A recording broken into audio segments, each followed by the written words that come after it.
درخت دارم.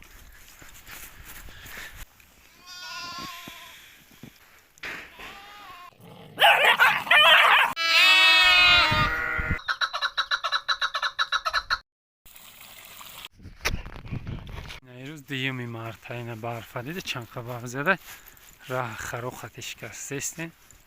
هایسو پرس میاریم با اندازه برف چخیله یوونای بولوی سلطان آباد نه خنکی های رسیه برف در اینی برف سخت زدگیه 50-60 سانتیمتر برف بسته. خروی زیندو رای خفه اومایستن. این خرو های کم کی راه را بشکنیم با اون خرو پریسا بیاریم رس نکننده کراچی. خیلی ساعت تقریبا 10 هسته.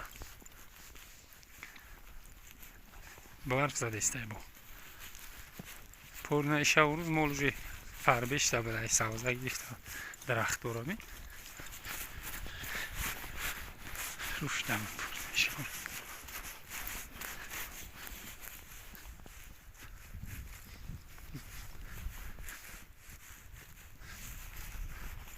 اوکی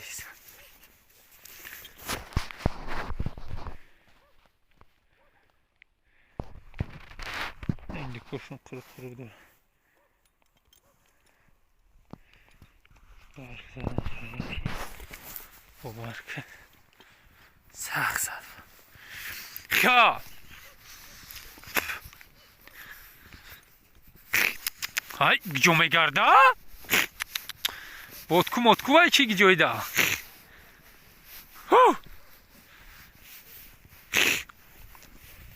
ماشین رسید در روزه یوانه که سیاوان سلطان آباد رسیدیم اینجا برفه بی ماشین نمیشنفسی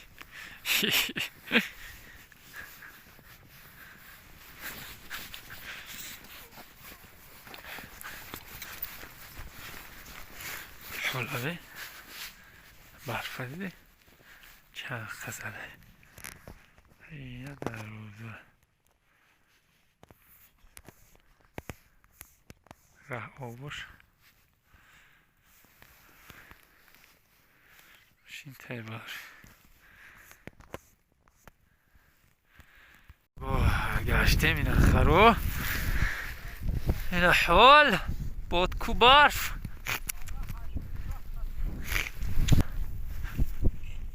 بور کردیم خدا خواه رفتیستیم ده خرش پیشکی برف اینه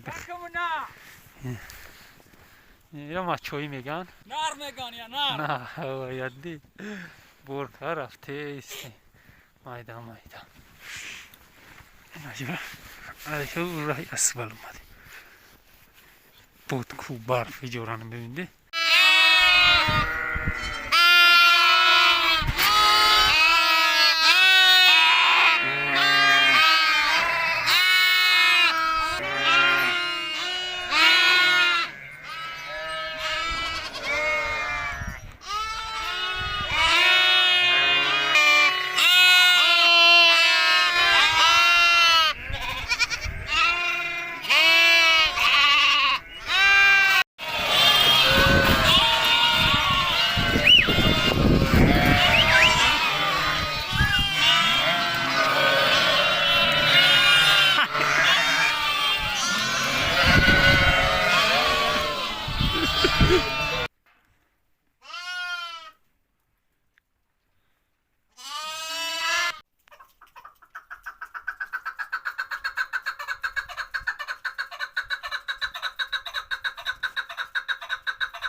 عربی شینگا میزنم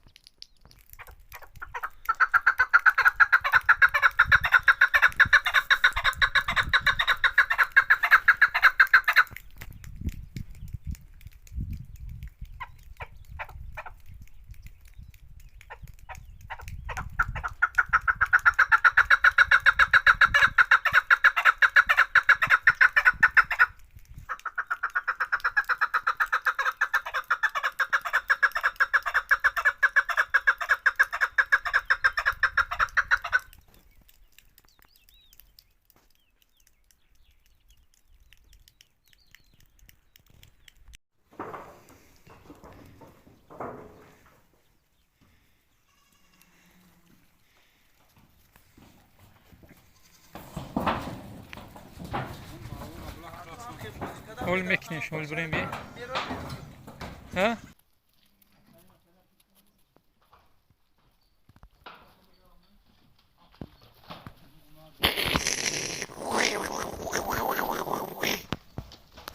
Hey.